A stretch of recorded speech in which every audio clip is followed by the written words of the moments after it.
name is 2005 Chaparral. Terry Holly. 2005, Got a Volvo right? Penta 5.7 in it.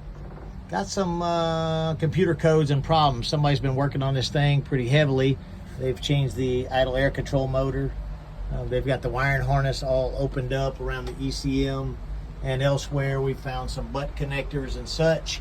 And anyway, we plugged in initially and we had a TPS code and a map sensor down there. So they were cheap enough. So we bought those and plugged them in, hoping that would resolve it. And that did not resolve it. The IAC was opened all the way. The TPS voltage was maxed out. It was at 100% position. The temperature sensor that somebody replaced was showing a negative 30 degrees. There was just a lot of weird stuff happening.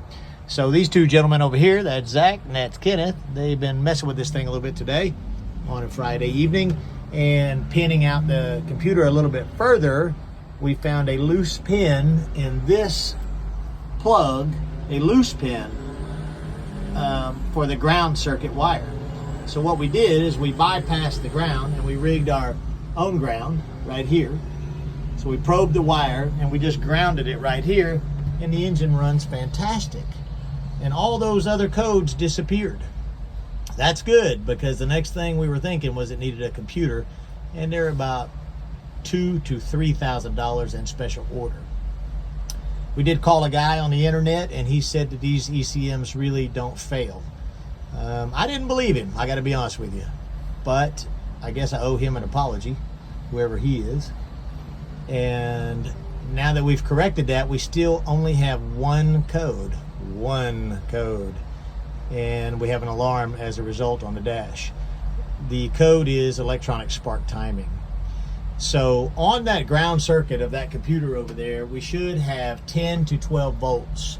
We have 8 volts at the pin. Now, though we've bypassed our ground to our sensors, that ground wire that we've put on there is running to all the sensors. So the sensors are grounded and their reference voltage going back to the ECM is accurate now, which is making the engine run really well. However, the ground side of that, which quite possibly is related to the electronic spark timing, we know that pin is bad, still only has 8.8 volts, y'all said? 8.18 or 8.19. Okay, so we still know that we have a pin problem over there. So what we need to do, we were doing some other odd stuff and I accidentally leaned my arm on the alternator and it burned the hell out of me. And it should not be, because we've had the battery charger plugged in for quite some time and charging the batteries, and the batteries have good voltage. I'm about a foot away from this engine while we're running it all this time here this evening. And anyway, so we started voltage testing this. Our field wire at the bottom has what the battery has. Our main power wire here was putting out 14 volts. So I said, let's just disconnect it. So we disconnected it. And as soon as we disconnected it, the engine started running like crap again. So we were freaking out about that. Maybe I bumped this ground. Maybe I did something. Maybe our connection worsened over there just accidentally. So anyway, with the engine running and the alternator completely disconnected, we had the battery voltage powering the engine, which was 12.5 volts, roughly 12.2, 12.5, something like that, which is adequate to run the engine, especially at idle. And when I plugged the field wire back into the alternator and then tested it here for its output, it was putting out 21 volts. So that regulator is damaged inside of that alternator. So right now, we know that we have a computer pin that we have to figure out. It's a little tiny pin. We got to get that pin out of that plug and repair it so that it's making proper contact, and we need to replace this alternator. That's going to be the next two things that we're going to have to do on this. Like I said, the only other two things we've done was change the throttle position switch and the map sensor. Everything else looks pretty good. And we've been using our scan tool, our TechMate Pro, which has been very good to us. And that's it, right guys? That's a wrap. Do y'all agree with that scenario? Anyway, which saves the guy from us making a big mistake and costed $2,000 or $3,000. Now we are spending a bit of time in diagnosing.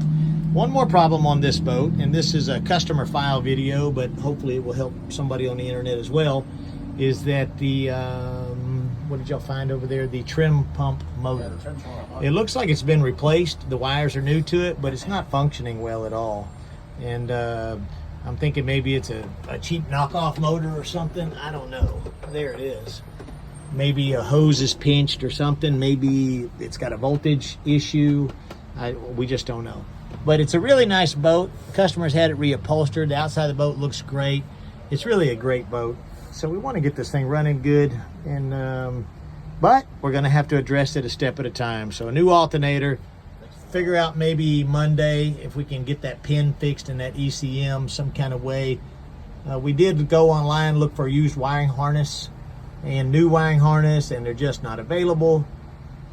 So we called a couple of salvage yards and they haven't responded to us. Of course, it's Friday and it's hot outside, so everybody's busy. Anyway, I just thought I'd give an update video on the Volvo Penta. What year is this again? 2005. Anyway, these guys did a great job finding that ground problem, and we're going to go from there.